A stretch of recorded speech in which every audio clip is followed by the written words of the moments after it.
성의 둘째 날, 오늘은 사도영성 성경적 조직신학 6번째 과목으로 성경론을 강의하도록 하겠습니다. JTN TV를 시청하시는 모든 청취자 여러분께 만나서 반갑습니다. 사도영성이라는 신학은 아마 우리밖에 없을 것입니다. 그리고 오늘 이렇게 함께 동반해 주시고 촬영해서 전 세계에 띄워주시는 지소스 타임즈 신문에 또 JTN TV KR 여기서 전 방송국을 지금 전 세계 5대 6대주에 촬영을 해서 나가고 있습니다.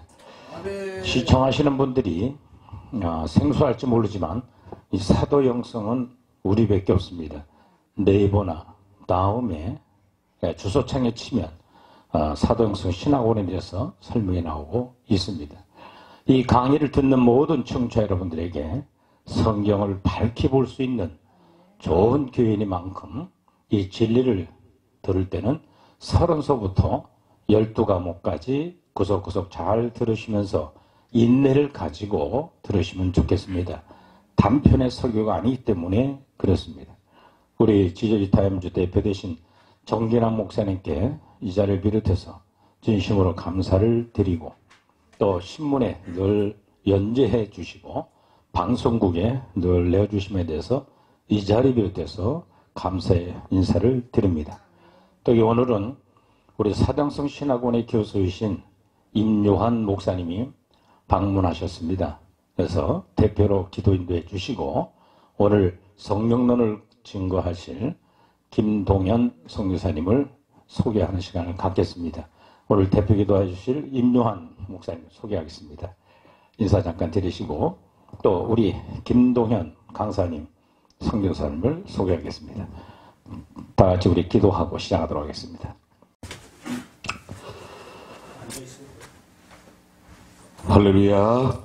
살아 역사하시는 전지전능한 하나님 아버지, 이 우주 만물을 창조하시고 이 우주를 통치하시는 하나님 아버지, 저희들은 오직 주님을 사랑하며 섬기며 나아가는 하나님의 자녀들입니다. 하나님, 오늘 이 시간 사도영성 신학원 강의로 하나님께 영광 올려드리고자 합니다. 하나님, 이 시간 하나님께서 함께 하시고 성령님의 역사하심이 임하게 하시고 우리 강사님에게 하나님 성령님의 충만, 성령 충만함이 임하게 하여 주옵소서. 주님, 이 시대가 너무나 험악합니다. 교회는 어둡고 부패한 이 세상에서 빛과 소금의 사명을 감당해야 함에도 지금 슬프게도 역주행하고 있습니다. 교회가 세상을 걱정해야 하는데 세상이 교회를 걱정한다고 합니다. 하나님 아버지, 우리 초대교회 사도들의 영성을 통해서 교회를 살리고 대한민국을 살리는 그런 사도영성 신학원이 되도록 주님 도와주시옵소서. 아버지 하나님, 저희는 이렇게 깨닫고 있습니다. 사도들은 미래를 산 사람들이다. 사도들은 마귀와 세상을 이긴 사람들이다. 사도들은 실천하는 지성인이다. 사도들은 자기를 이긴 사람들이다. 사도들은 그리스도의 완전에 가까운 사람들이다 하는 아버지 사도영성 신학원의 지표를 가지고 있습니다. 하나님, 이 사도영성 신학원 강의가 세계 만방으로 지저스 타임즈 GTS 방송을 해서 방송이 됩니다.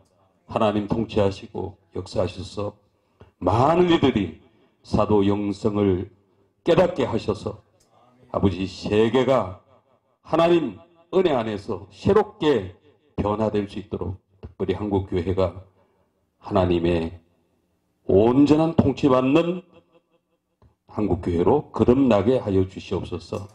시종을 주님께서 함께 하여 주실 줄 믿사오며 살아 역사하시고 우리를 통치하시고 다시 오실 예수 그리스도 이름 받들어 기도 올려드리옵나이다. 아멘. 우리 임요한 목사님 축복기도 감사드립니다. 할렐루야, 주님의 이름으로 환영합니다. 오늘 제12차 사도영상 아카데미 두 번째 시간 성경론 시간을 강의하도록 하겠습니다.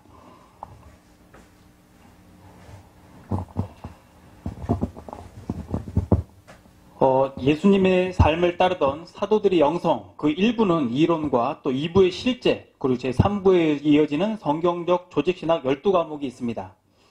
처음에는 서론, 성경적 조직신학에 대해서 포괄적으로 설명드리고요. 그리고 또 예수님을 따랐던 사도들, 불과 53일 전까지만 해도 예수님을 배반하고 뿔뿔이 흩어졌던 사도들이 그 생명의 힘을 받고 목숨까지 내던지는 그 사도의 길을 걸어갔던 그 사도들에 대해서 살펴보는 시간을 갖도록 하고요. 그리고 두 번째 시간은 신론, 하나님에 대하여, 삼위일체 하나님에 대하여 공부하는 시간. 그리고 또 세 번째 시간, 인죄론, 하나님이 창조하신 아담이 죄를 범하고 또 인간과 죄악에 대해서 그 역사가 펼쳐지는 그 인죄론에 대해서 살펴보고요. 그 다음으로 기독론, 죄를 지은 인간이 하나님이 구원을 이루는 역사를 예수 그리스도를 통해서 그 속죄 제사를 진행으로 해서 구원을 이루는 그 원리를 살펴보는 시간이 기독론이고요. 다섯 번째, 성령론. 예수 그리스도가 부활 승천하시고 또 성령으로 임재해서 사도들에게 또 이 성령의 시대를 열어간, 이 교회의 시대를 열어간 그 성령론에 대해서 또 살펴보는 시간이고요. 그 여섯 번째 시간, 오늘 강의 시간이 성경론, 성경의 맥에 대하여 공부하는 시간 갖도록 하겠습니다. 그 다음으로는 믿음론과 또 거룩한 사도들의 삶, 그리고 또 구원론, 여덟 번째, 구원의 서정에 대해서 공부하는 시간이 있고요. 그 다음으로는 교회론, 구원을 받았더니 세상 삶이 아니라 교회의 삶을 살아가야 되겠죠. 교회 시대의 이긴 자들에 대해서 같이 살펴보는 시간이 있고요. 열 번째로는 성례전, 교회 생활이란 무엇이냐, 세례와 성찬, 그리고 또 이제 십자가의 도에 대해서 살펴보는 성례전이 있습니다. 그리고 마지막으로 이 말세 지말의 세대를 살고 있는 이 종말론에 대해서 살펴보고, 그 종말 이후에 그 내세론, 영원한 세계에 대해서 성경에서 무엇이라 설명하고 있는지 공부하는 시간이 있습니다. 그리고 마지막으로 요한계시록의 강의까지 이 성경적 조직시간 12과목이 펼쳐져 있습니다. 먼저 오늘 여섯 번째 시간 성경론, 첫 번째는 성경에 대해서 알아볼 것이고요. 두 번째는 성경을 기록한 이유, 세 번째는 성경의 맥에 대해서 살펴보도록 하겠습니다. 영성을 추구하는 현 시대의 교역자와 성도들의 비전에 대해서 먼저 살펴보겠습니다. 예수님의 재림이 가까워지고 말세 지말의 영성 생활에 관심이 많아지면서 우리의 영성 생활은 어떠해야 되는지를 많은 목회자들과 성도들에게 큰 관심이 되고 있습니다. 종교개혁을 시작한 루터의 신학을 주장한 루터파, 그리고 개혁교회를 시작한 16세기 칼빈 신학을 주장하는 장로교파와 18세기 웨슬리안, 그리고 또 알미니안주의 신학을 주장하는 성결교단, 그리고 또 감리교파들, 마지막으로 20세기 성령의 역사를 주장하는 오순절 신학을 대표하는 순복음 신학들로 아주 혼잡한 21세기 말세 시대를 맞고 있습니다. 그러나 로마 카톨릭 교회든 개혁교회든 성경적 초대교회 사도들의 영성을 지향할 때 그리스도 예수 안에 있는 생명의 성령의 법이 죄와 사망의 법에서 해방되어서 구원에 이르게 됩니다. 교회 시대 동안 구원의 양면성을 성경을 기록한 사도 바울과 야고보의 조화를 규명함으로써 믿음과 행위, 즉 은혜와 율법에 대한 성경적 이해를 깨달아야 합니다. 이를 통해 성경적 조직 신학은 그리스도인들의 구원의 도리를 명백히 하고 굳게 하여서 온전한 구원의 삶을 제시하고자 합니다. 예수 그리스도께서는 이 땅에 오셔서 공생의 3년 동안 12제자를 택하여 진리를 가르치고 훈련시켜서 교회의 기초가 되게 하셨습니다. 12사도들은 높은 학벌이나 좋은 가문, 큰 권세와 명예를 가진 직업을 가지고 있지 않았습니다. 그러나 주님께서는 초라하기 짝이 없는 그 12사도들을 통해서 이 땅 위에 교회를 세우셨고 진리 복음을 전하는 일을 맡기셨습니다. 또한 그들에게 산상수훈을 비롯한 많은 영적 진리를 가르쳐 주시면서 모범적으로 실천하는 사람들이 되게 하셨습니다. 예수님께서는 제자들에게 지식만 공급하신 것이 아니었고 친히 실천하시면서 모범적인 행실을 보여주셨습니다. 어느 때는 굶주리기도 하셨고 온갖 조롱과 박해도 받으셨고 수많은 괴로움을 당하기도 하셨지만 그 어떠한 고난 중에서도 항상 참으셨고 온유하고 겸손하셨습니다. 뿐만 아니라 다른 사람들의 유익을 먼저 구하셨고 불의를 기뻐하지 않으시고 항상 하나님만 의지하며 오직 사랑을 실천하셨습니다. 십자가에 물과 피를 다 내어주면서까지도 그 원수를 사랑했던 하나님의 사랑을 우리는 성경을 통해서 볼 수가 있습니다. 이와 같이 하나님의 뜻대로만 생활하신 예수님의 행실을 보면서 사도들은 생명의 빛을 보았고 생명의 향기를 맡을 수 있었습니다. 사도들은 예수님의 모범적 행실을 본받아 훈련과 교육을 받으며 교회의 기초석으로 준비되었습니다. 예수님께서는 모든 죄인들의 죄악과 형벌을 짊어지시고 십자가에 못 박혀 죽으셨다가 사흘 만에 부활하셨고 부활하신 날로부터 40일 만에 또 승천하셨습니다. 승천하신 후 또 열흘이 지난 오순절 날에 성령님께서 마가의 다락방에 강림하셨습니다. 오순절 날 마가의 다락방에는 12사도와 120문도가 모여 있었고 성령이 강림하는 큰 은혜를 경험하게 되었는데 이때부터 교회 시대가 시작하게 되었습니다. 교회는 이러한 과정을 통해서 사도들로부터 시작된 것입니다. 예수님을 배반했던 12사도들은 마가의 다락방에서 성령의 충만, 즉 생명의 내주 합일되어서 담대해져서 예수님은 구약에서 선지자들이 예언한 그 유대인을 구원하러 오신 메시아임을 담대히 선포합니다. 또한 모세의 율법과 선지자들이 그를 중심으로 신약 성경을 기록했고 예수님께 받은 밝은 빛에 대한 진리와 빛된 행실을 증거하였습니다. 그러므로 교회는 사도 영성으로 기초를 두고 율법이 행위와 인본주의, 또 기복신앙, 믿음 만능주의, 하면 된다는 잘못된 무당신앙을 회개하고 다시 오마 약속하신 예수님의 대림을 대망하여야 합니다.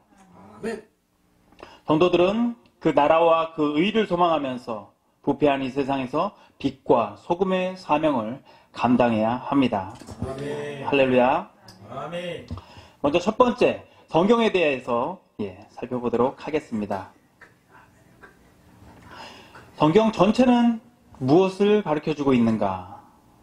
하나님께서 세상과 사람을 창조하시고 사람이 마귀에게 미혹받아 타락하고 에덴 낙원에서 쫓겨나서 시간이 갈수록 점점 악독해지고 범죄하고 멸망의 길로 치닫고 있습니다. 지금 현 세대가 그러합니다. 구약에서 수많은 선지자들을 통해서 메시아, 구세주를 보내주시겠다고 예언되었고 또 신약에서는 그 메시아가 예언된 메시아가 오셨습니다. 하나님 아버지 뜻대로 모든 죄인을 구원하시고자 하는 속죄 은총을 베풀어 주시고 승천하시면서 다시 오시겠다고 약속하셨습니다. 요한복음 14장 1절부터 3절까지 그 말씀이 나옵니다. 너희는 마음에 근심하지 말라. 하나님을 믿으니 또 나를 믿으라. 요한복음 14장 1절 말씀이고요. 요한복음 14장 2절 말씀 다 함께 읽어보시겠습니다. 내 아버지 집에 거할 것이 많도다. 그렇지 않으면 너희에게 일렀으리라. 내가 너희를 위하여 처소를 예비하러 가노니. 아멘. 요한복음 14장 3절 합독하시겠습니다. 가서 너희를 위하여 처소를 예비하면 내가 다시 와서 너희를 내게로 영접하여 나 있는 곳에 너희도 있게 하리라. 아멘. 하나님께서는 우리를 천국으로 데려가기 위해서 이 땅에 다시 오신다는 말씀입니다. 아멘. 성경의 구분에 대해서 살펴보겠습니다. 성경은 한 권의 책이지만 여러 가지 책들로 이루어져 있습니다. 구약은 39권, 그리고 신약은 27권, 신구약 성경 합해서 66권은 단 한 가지 예수 그리스도를 가리키며 기록된 것입니다. 성경의 중심은 그리스도요, 예수 그리스도의 초림과 재림을 증언하고 있습니다. 성경에는 네 기둥이 있는데요. 복음서와 역사서, 그리고 서신서, 예언서, 네 가지 큰 기둥이 있고요. 복음서에는 마태복음, 마가복음, 누가복음, 요한복음에 해당되고, 역사서는 신약에서는 이제 사도행전에 해당되고요. 또 서신서는 각 사도들이 각 교회들에게, 그리고 또 이제 보냈던 서신들을 말하는 거고요. 예언서는 마지막에 나타난 그 요한계시록이 예언서로 분리될 수가 있습니다. 율법은 구약성경의 모세오경을 율법이라고 하는데요. 그 토라라는 말로 표현이 됩니다. 토라라는 말을 그리스어로 법률을 뜻하는 그 노모스란 단어로 번역하면서 그것이 율법이란 말로 굳어졌다고 합니다. 하지만 이 토라는 구약 시대를 통하여 하나님의 계시 전부를 가리키는 말이 되었습니다. 복음의 의미, 신약 성경 27권 중 처음에 나오는 4권의 책을 복음이라고 합니다. 복음은 좋은 소식, 복된 소리 또는 복된 소식을 뜻합니다. 복음서는 신앙적 그리고 또 신학적 의도를 가지고 쓰여졌는데요. 예수 그리스도에 대한 모든 것이 복음이며 그 관점에서 예수님의 생애와 교훈을 기록한 문서가 바로 복음서입니다. 아멘. 율법과 복음에 대해서 살펴보도록 하겠습니다. 성경을 내용에 따라 분류하면 율법과 복음으로 나눌 수 있습니다.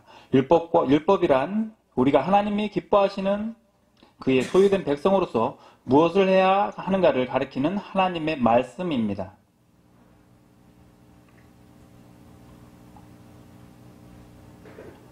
복음이란 우리 인간을 구원하기 위하여 예수 그리스도께서 어떻게 일하셨는가를 나타내는 하나님의 말씀입니다.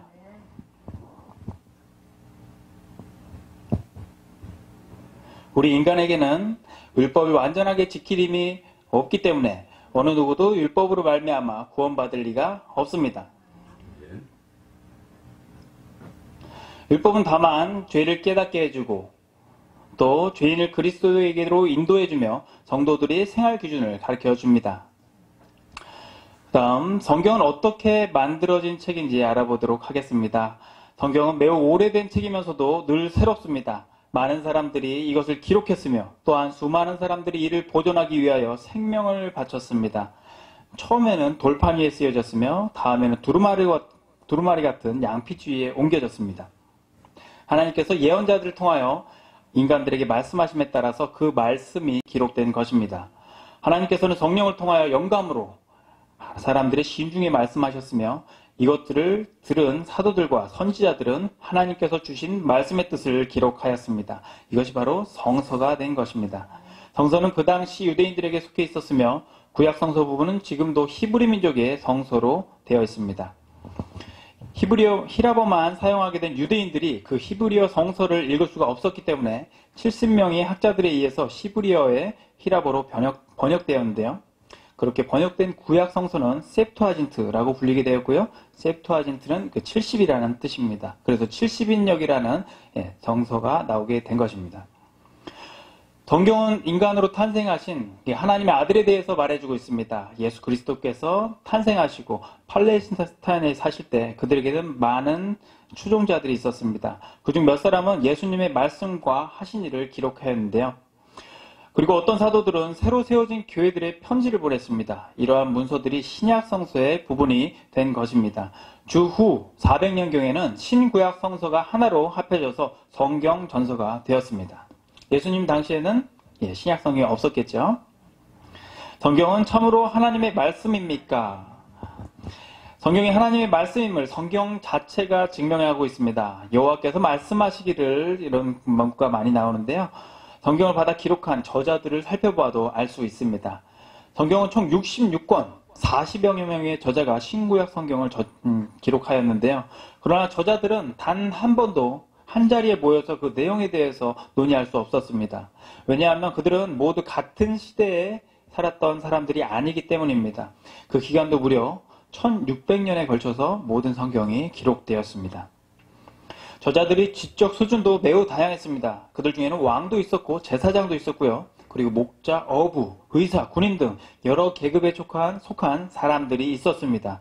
그런데도 놀라운 것은 책 전체가 하나의 오류도 없이 놀라운 통일을 이루고 있다는 점입니다.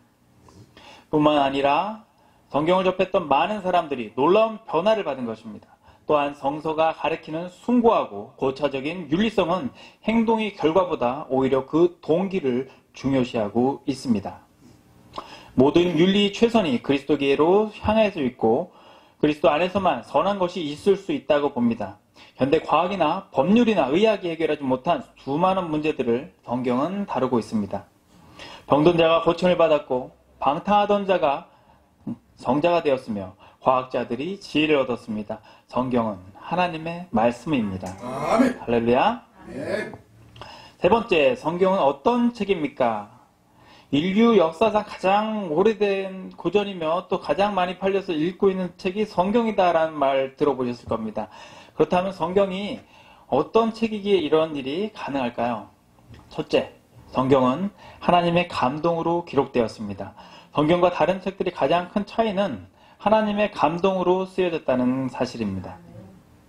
그 내용에 있어서도 사람이 자기 마음대로 자신의 생각이나 사상을 기록한 책이 아니라 하나님께서 사람의 마음을 움직여서 하나님의 뜻을 기록하게 하셨다는 것입니다.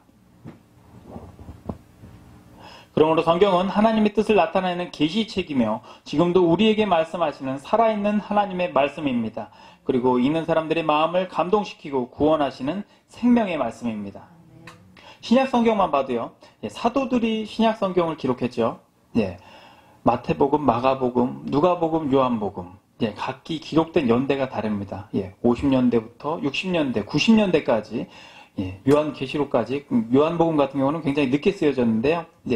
그 사도들이 예수님이 살아계실 당시에 예수님 공생의 기간에 하셨던 말씀들을 다 기억해서 토시 하나 빠지지 않고 기록을 하셨어요. 그것도 각기 다른 지역에서 기록을 했습니다. 지금 같은 때야 녹음기도 있고 뭐 이렇게 받아 적을 때도 있고 그런 것도 장비가 있겠지만 그 당시 2000년 전의 상황에서 수십 년 전에 예수 주후 부활 승천하신 후에 30년, 50년, 60년 뒤에 쓰여진 성경들에 토시 하나 안 틀리고 그렇게 하나님의 말씀을, 예수님의 말씀을 기록했다는 것은 정말 인간의 능력으로는 불가능한 이야기입니다. 성령의 감동으로 사도들에 의해서 쓰여진 것이 성경입니다. 아멘. 둘째, 성경은 완전합니다. 성경은 하나님이 주신 말씀이므로 부족하거나 틀린 데가 없으며 믿음의 기준으로 완전합니다. 그렇기 때문에 성경의 내용 중에서 어떤 것이 자기 마음에 들지 않는다고 해서 제해버리거나 어떤 부분은 수정하여 내용을 보충해서는 안 됩니다. 예수님이 이런 말씀을 하셨죠. 성경의 1.1획이라도 모두 1위라고 말씀하셨죠. 세 번째, 이 성경은 예수 그리스도를 증거하는 책입니다. 성경은 저자가 40여 명에 이르며 그들은 여러 층의 사람들로서 1600년에 걸쳐서 기록한 66권으로 이루어져 있는 책입니다. 그러나 다양하고 방대하면서도 그 내용의 중심은 오직 예수 그리스도만을 증거하고 있습니다. 구약은 인류를 구원하기 위하여 메시아가 오실 것을 예언하였고 신약은 그 예언이 성취되어서 모든 사람을 구원하실 메시아가 이미 오신 것을 증거하는 내용입니다. 그렇다면 성경의 구성은 어떻게 되어 있습니까? 성경은 주전 1500년경부터 주후 100년경까지 약 1600년에 걸쳐서 여러 사람들에 의해 쓰여졌다고 봅니다. 성경은 구약과 신약으로 구분되는데 구약은 히브리어 그리고 신약은 히라버로 쓰여졌습니다. 구약은 옛 약속이란 뜻이며 신약은 새 약속이라는 뜻입니다. 구약 성서는 예수님이 오시기 전의 사건을 기록한 것으로 39권으로 되어 있습니다. 율법서와 역사서, 그리고 시가서, 예언서, 소예언서 그렇게 분류를 하고 있습니다.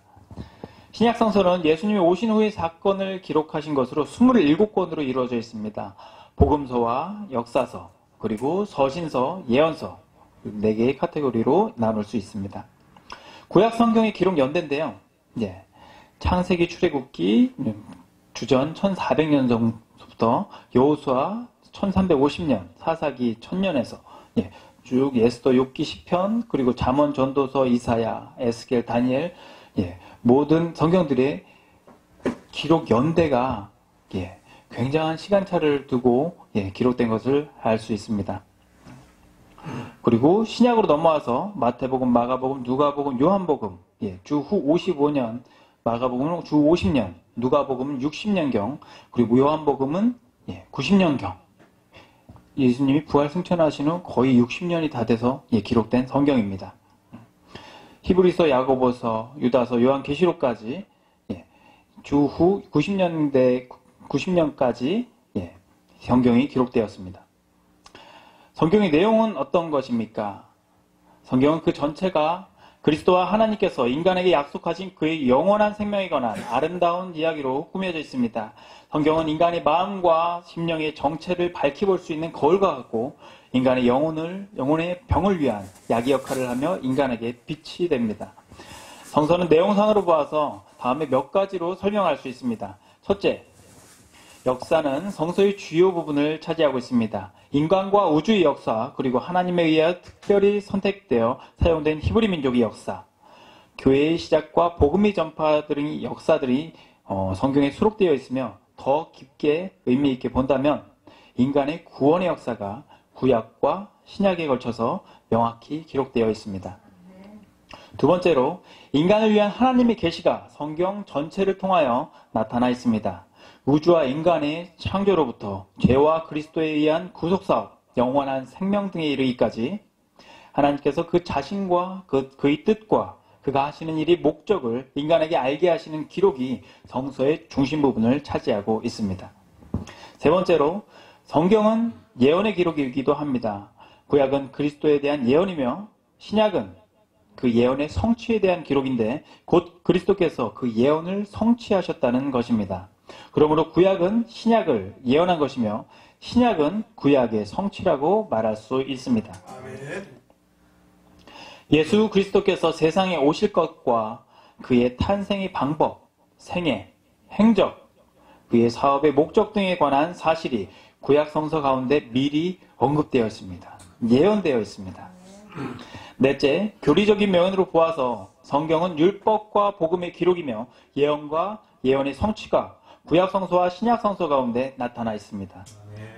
율법은 우리 인간들의 죄와 하나님의 진도를 보여주는 것이지만 복음은 우리 구주 예수 그리스도와 하나님의 은총을 보여주고 있습니다. 율법은 인간이 해야 될 것, 해서는 안 될 것을 명하고 있으며 하나님의 명하심을 지키지 않는 자나 회개치 않는 자를 벌한다고 경고합니다. 그러나 복음은 하나님께서 인류를 위하여 행하신 일, 즉 인간의 구원의 길을 가르쳐주고 있으며 예수께서 우리 구주시라는 은혜의 기쁜 소식을 전해주고 있습니다. 다섯 번째로 성서는 예수 그리스도에 관한 하나님의 특별한 기록이므로 그리스도의 책이라고 말할 수 있습니다. 유일한 길이시며 참된 진리이시며 영원한 생명이신 그리스도께서 이 책의 유일한 주인공이 되십니다. 자, 여섯 번째로 성경에 쓰여진 목적은 무엇입니까? 성경의 첫 번째 목적은 인간으로 하여금 크리스천이 되게 하고 죄와 사망에서 구원받아 영원한 생명에 이르게 하는 것이며 또한 하나님께로 인도하는 유일한 안내도와 게시판의 역할을 하는 것입니다. 오직 이것을 기록함은 너희로 예수께서 하나님의 아들이심을 믿게 하려 함이요 또 너희로 믿고 그 이름을 힘입어 생명을 얻게 함이니라. 아멘. 성경을 쓴 목적이 나와 있는데요. 요한복음 20장 31절에 아주 중요한 성경 구절입니다. 성경의 두 번째 목적은 인간으로 하여금 그가 회피할 수 없는 죄를 깨달아 알도록 하는 역할을 합니다. 법이 없는 곳에서는 잘못을 깨닫기가 어렵습니다. 법은 인간이 넘어서는 안 될 한계선을 명시해 주면서 범법에 따른 무서운 결과를 동시에 명시해 주는데요. 하나님의 피조물이며 자녀들인 인간들에게 생활의 지침이 될 윤리와 도덕 및 규율을 성서가 보여주고 있는 것입니다. 하나님의 말씀을 벗어난 것이 그래서 죄가 되는 겁니다. 다른 한편으로 성경은 인간으로 하여금 하나님의 뜻에 준하여 합당한 길을 걷도록 가르치고 있습니다. 이는 하나님의 사람으로 온전케 하며 모든 선한 일을 행하기에 온전케 하려 함이니라.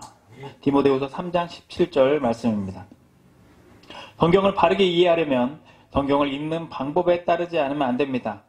성경에는 시도 있고 산문도 있어서 문학서로 알고 연구하는 사람들도 있는데요. 또한 소위 고대 여러 가지 종교에 관하여 쓰여있다고 해서 종교학자들 중에는 비교 종교의 입장에서 성서를 연구하기도 합니다. 하지만 이 사람들은 그것만의 목적을 가지고 있기 때문에 그 정도의 것만 얻게 될 것이고, 성서의 본래 목적은 이해하지 못하겠죠. 성서의 본래 목적은 문학도 아니고 인생 철학도 아닙니다. 하나님께서 인간에게 말씀하시고 예수 그리스도를 믿어 죄사함을 받고 하나님의 자녀가 되어 영원한 생명에 이르는 길을 가르쳐 주시는 유일한 책이 곧 성서입니다. 성경을 보면서 가장 주의할 점은 성서와 내가 대등하게 서서 성경을 이해하려고 한다든지 또는 내가 성서보다 높은 데 서서 성경을 알아보고자 한다면 성경을 주신 하나님의 의도를 오해할 수 있다는 것입니다. 기도하면서 읽어가며 기도드릴 때 하나님께서 하시는 말씀의 뜻을 점차로 깨닫게 되고 또 마음이 뜨거워져서 어둠이 걷히고 밝아오는 듯한 마음을 얻게 되는 것입니다. 빛이 들어오는 겁니다. 성경을 읽으실 때는 반드시 이와 같은 태도가 중요한 것임을 기억해야 합니다. 성경을 기록한 이유, 4가지 키워드가 있는데요. 하나님의 의도와 관점을 이해할 수 있는 성경의 4가지 키워드가 있습니다. 첫째로 창조와 새 창조, 둘째로 타락과 회복, 셋째로 생명과 사망, 4번째로 하나님의 나라와 이 세상의 나라에 대해서 살펴보도록 하겠습니다.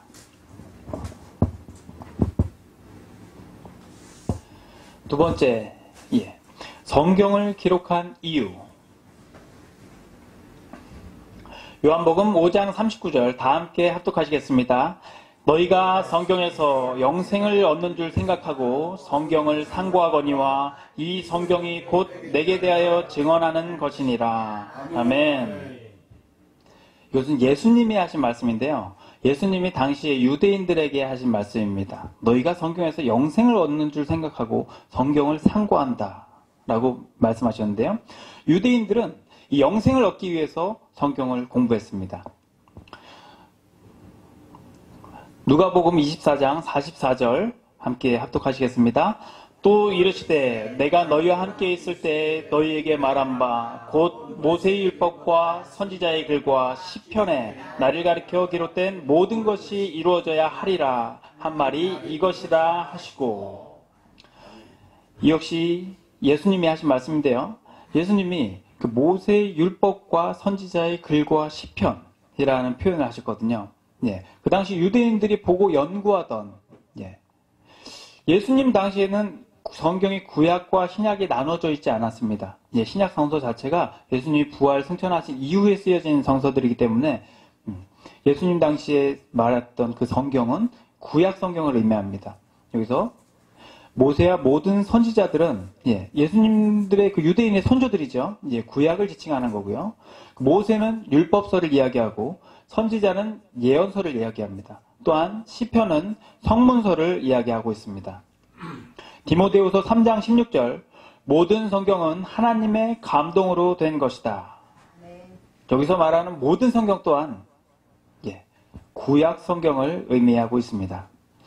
그렇다면 하나님은 우리에게 성경을 주신 이유가 무엇일까? 우리가 성경을 공부해서 얻어야 될 것이 무엇인가 하는 것을 알아봐야겠죠. 요한복음 10장 10절 함께 읽겠습니다. 내가 온 것은 너희로 생명을 얻게 하고 더 풍성히 얻게 하려는 것이라. 아멘. 요한일서 5장 20절 함께 읽겠습니다. 또 아는 것은 하나님의 아들이 이르러 우리에게 지각을 주사 우리로 참된 자를 알게 하신 것과 또한 우리가 참된 자 곧 그의 아들 예수 그리스도 안에 있는 것이니 그는 참 하나님이시요 영생이시라. 아멘. 내가 온 것은 너희로 생명을 얻게 하고 더 풍성히 얻게 하려는 것이라고 요한복음에서 말씀하셨거든요. 예수님 자신이 그가 참 하나님이시요 영생이라는 말씀입니다. 예수님은 참 하나님이시요 영생이십니다. 할렐루야. 요한일서 5장 11절에서 12절 말씀 함께 읽겠습니다. 또 증거는 이것이니 하나님이 우리에게 영생을 주신 것과 이 생명이 그의 아들 안에 있는 그것이니라. 아들이 있는 자에게는 생명이 있고 하나님의 아들이 없는 자에게는 생명이 없느니라. 아멘.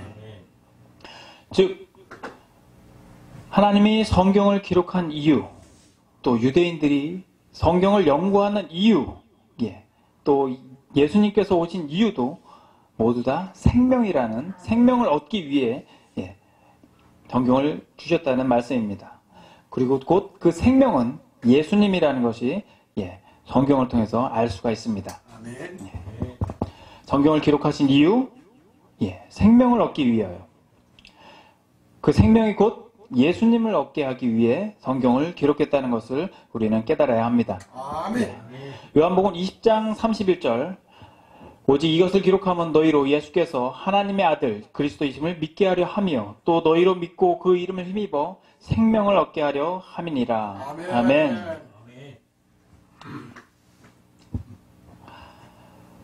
사도 바울이 또 이런 고백을 합니다. 빌립보서 3장 8절 9절 말씀, 또한 모든 것을 해로 여김은 내 주 예수 그리스도를 아는 지식이 가장 탁월하기 때문이라. 사도 바울이 그동안 중요하게 생각했던 모든 것, 그 사도 바울이 인생을 좌지우지했던, 인생을 포괄했던 모든 것을 해로 여긴다고 했습니다. 그 예수 그리스도를 아는 지식이 그 어떤 것보다도 가장 탁월한 지식이었다라는 고백을 합니다. 사도 바울의 고백, 또 이런 말을 합니다. 예수 그리스도가 하나님의 비밀이다.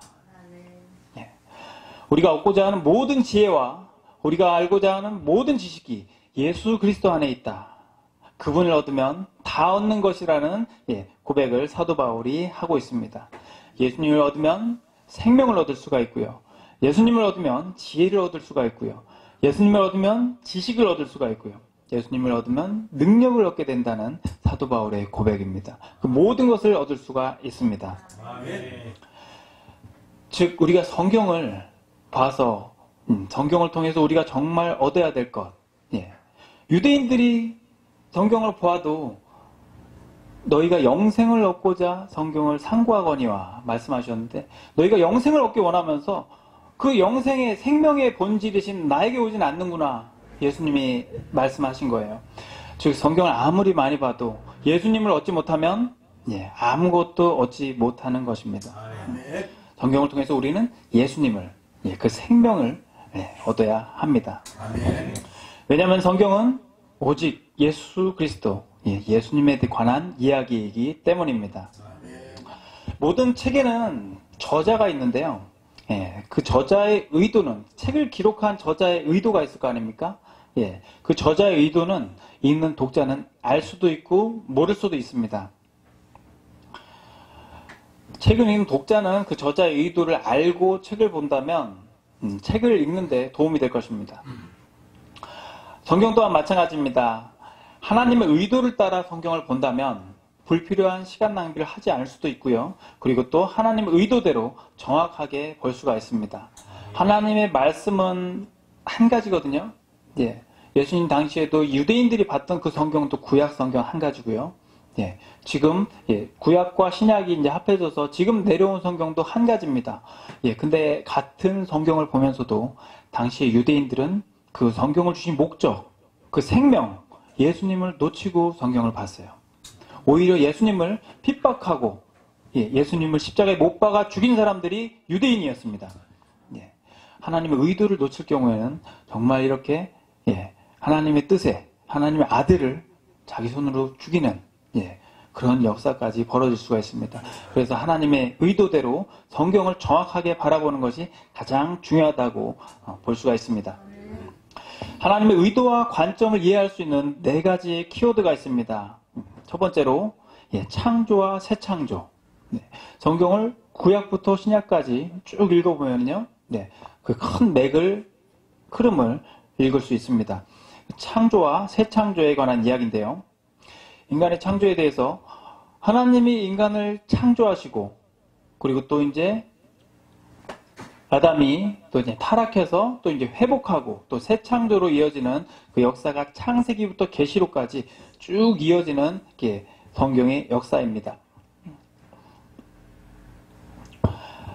아담이 원죄와 타락이 창세기에서 나오고요. 그리고 또 인간의 역사는 성경의 역사로 보면은 지속적인 타락의 역사입니다. 예, 사사기 때도 왕을 세워도 안 되고 사사를 세워도 안 되고 이스라엘 백성들은 계속 하나님으로부터 타락하는 역사를 반복해 왔습니다. 결국 그 회복을 위해 끊임없이 일하시는 하나님. 사사기의 마지막에 나온 구절이 뭔지 아십니까? 각기 제 소견대로 행하였더라. 하나님하고 뜻과 상관없이 각기 제 소견대로 행하는 타락하는 삶이 계속 반복된 것입니다. 왕을 세워도 안 됐었어요. 이스라엘 민족들이 하나님한테 왕을 세워달라고 주변 민족들에 맨날 당하니까 우리 왕을 세워달라고 요청을 했었는데 왕을 세워도 타락의 역사는 마찬가지로 이어졌습니다. 결국엔 하나님께서 그 아들 예수 그리스도를 보내서 대속죄제를 완성을 하게 되시는데요. 그러면서 그 타락에 대한 회복의 역사를 이루어 가십니다. 그리고 또 예수님의 재림에 대한 내용이 계시록에 나오고요. 그리고 만물의 회복과 구원의 완성이 이어지는 내용이 성경 전체를 관통해서 흐르고 있습니다. 이 성경에는 크게 이 네 가지 키워드가 있는데요. 첫 번째로 창조, 그리고 아담의 인간의 타락, 그리고 그 타락을 계속 회복시켜주는 이야기, 그리고 새 창조, 계시록이 나오죠. 이 창조에서부터 타락과 회복, 새 창조로 이어지는 이 성경의 큰 맥이 성경의 창세기부터 계시록까지 일맥상통하게 또 이거를 꿰어주는 흐름이 있다는 것을 발견을 했습니다. 이 흐름이 뭐냐면요.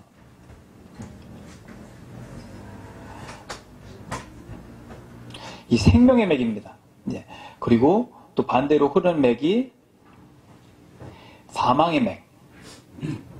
이 네 가지 커다란 사건, 창조와 타락, 회복, 새 창조, 이것을 통해서 생명의 맥과 사망의 맥이 일맥상통하게 관통해서 성경이 하나로 쭉 꿰어지는 그런 구조로 되어 있습니다. 성경은 하나님의 나라와 이 세상 나라에 관한 이야기인데요. 그것과 관련돼서 표를 그려보면은 하나님이 세상을 창조하시고 또 하나님이 생기로 생명을 주시고 또 그 아담이 타락을 하고 그 사망의 길이 이어지고 또 이 사망의 길은 또 이 세상 나라에 해당이 됩니다. 밑에 이 세상 나라, 그리고 그 타락한 인간들을 다시 회복시키시고 또 새 창조로 이어지는 또 하나님 나라를 완성시키시는 그 회복의 역사를 이루어가고 있습니다. 그래서 성경의 맥을 두고 읽어야 되는데요. 성경의 맥은 크게 창세기부터 계시록까지 이 큰 생명의 흐름과 또 사망의 흐름 두 가지 관점에서 성경을 바라볼 수가 있습니다.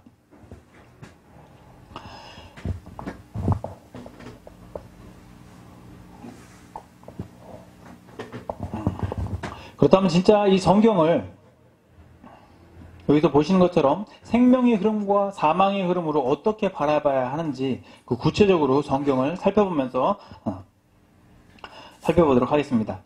생명의 기원, 먼저 생명의 기원에 대해서는 진화론자들은 하나님을 믿지 않고 성경을 믿지 않는 진화론자들은 단세포 생물이나 이런 아메바 같은 생명체에서 기원했다고 합니다. 하지만 창세기, 성경에서는 하나님으로부터 생명이 기원이 되었다고 말하고 있습니다. 창세기 2장 7절 합독하시겠습니다. 여호와 하나님이 땅의 흙으로 사람을 지으시고 생기를 그 코에 불어넣으시니 사람이 생명이 되니라. 아멘. 생명의 기원이 뭡니까? 하나님이 생기를 그 코에 불어넣으시니 사람이 생명이 되니라. 하나님의 생기입니다. 하나님의 생명이 하나님이 숨을 통해서 아담이 생명이 되는 그 생명의 기원을 창세기에서 말해주고 있습니다. 하나님의 에덴 동산에 이 생명나무와 선악을 알게 하는 나무 두 가지 나무를 두는데요. 왜 이 선악을 알게 하는 나무를 두셨을까? 라고 질문을 하는 분들이 많습니다. 나무만 두셨으면은 아담이 선악과를 먹을 일도 없었을 거고, 그리고 인간이 타락할 일도 없었을 거고, 지금 이렇게 죄로 인해서 결박되어서 이 세상을 살아가는 이런 역사도 없었을 텐데, 왜 하나님을 선악을 알게 하는 나무를 두셔서 이런 역사를 만들어 가시는지 그런 거를 또 궁금해 하시는 분들이 계시는데요. 당시 아담의 상황을 보면은요, 이 천지 만물을 창조하시고 모든 세상을 아담이 다스리라고 주셨어요. 그리고 하와도 만들어 주시고요. 근데 유일하게 아담에게 있어서 하나님의 존재를 알 수 있게 모든 만물을 다스렸거든요. 근데 나를 지으신 창조주 하나님이 계시다는 것을 알게 해주는 나무가 바로 선악을 알게 하는 나무입니다. 내가 하나님이 아니지 라고 깨닫게 해줄 수 있는 나무가 이 선악을 알게 해주는 나무입니다. 창세기 2장 16절 17절 함께 읽겠습니다. 여호와 하나님이 그 사람에게 명하여 이르시되 동산 각종 나무의 열매는 내가 임의로 먹되 선악을 알게 하는 나무의 열매는 먹지 말라. 내가 먹는 날에는 반드시 죽으리라. 반드시 죽으리라고 나와 있거든요. 이 창세기에는 생명의 이야기와 또 이 사망의 이야기도 같이 언급이 되고 있습니다. 즉, 이 생명의 교훈은 하나님이고요. 그리고 이 사망의 교훈은 이 선악을 알게 하는 나무로 대표할 수 있죠. 성경에서는 생명의 기원뿐 아니라 이 창세기에서 또 사망의 기원도 이야기하고 있습니다. 즉, 생명의 기원은 하나님이시고요. 사망의 기원은 아담의 불순종입니다. 하나님 말씀을 먹지 말라고 하신 그 말씀을 불순종하면서 정령 죽으리라 말씀하셨던 그 불순종이 바로 이 사망의 기원입니다. 로마서 5장 19절 함께 읽겠습니다. 한 사람이 순종하지 아니함으로 많은 사람이 죄인 된 것 같이 한 사람이 순종하심으로 많은 사람이 의인이 되리라. 아멘. 이 첫 번째 나온 한 사람이 누굴까요? 바로 아담입니다. 아담의 불순종으로 인해서 많은 사람이 죄인 된 것 같이 또 두 번째 한 사람, 마지막 아담이죠. 예수님이 순종하심으로 많은 사람이 의인이 되리라. 그 순종이 곧 생명이라는 말씀이겠죠. 불순종은 죄인이고요. 순종은 의인을 가리킵니다. 불순종은 사망을 가져오고요. 순종은 생명을 가져옵니다. 로마서 5장 14절 함께 읽겠습니다. 그러나 아람으로부터 모세까지 아담이 범죄와 같은 죄를 짓지 아니한 자들 위에도 사망이 왕노릇하였나니 아담은 오실 자의 표상이라. 아멘. 죄는 아담이 지었는데 죄를 짓지 아니한 자들 위에도 사망이 왕노릇을 했다고 합니다. 아담으로 이어진 모든 후손들은 다 사망이 왕노릇을 하는 그 죄를 가지고 태어나는 역사가 이어졌는데요. 그 아담은 오실 자의 표상이라. 좀 더 구체적으로 이 아담은 오실 자의 표상이라고 말씀하고 있는데요. 고린도전서 15장 22절 함께 읽겠습니다. 아담 안에서 모든 사람이 죽은 것 같이 그리스도 안에서 모든 사람이 삶을 얻으리라. 아멘. 아담이 범죄로 모든 사람이 그 죄의 형벌을 받은 것 같이 또 그리스도 예수 안에서 모든 사람이 그 생명, 그 삶을 얻으리라는 말씀입니다. 아담 안에서 모든 사람이 죽은 것 같이 예수 그리스도를 믿는 사람이 예수님으로 말미암아 모두가 생명을 얻게 될 것을 말씀하고 있습니다. 고린도전서 15장 45절 함께 읽겠습니다. 기록된 바 첫사람 아담은 산 영이 되었다 함과 같이 마지막 아담은 살려주는 영이 되었나니. 아멘. 이 첫사람 아담이 아담이고요. 마지막 아담이 의미하는 게 누구일까요? 예수님입니다. 예수 그리스도는 살려주는 영이 되었다.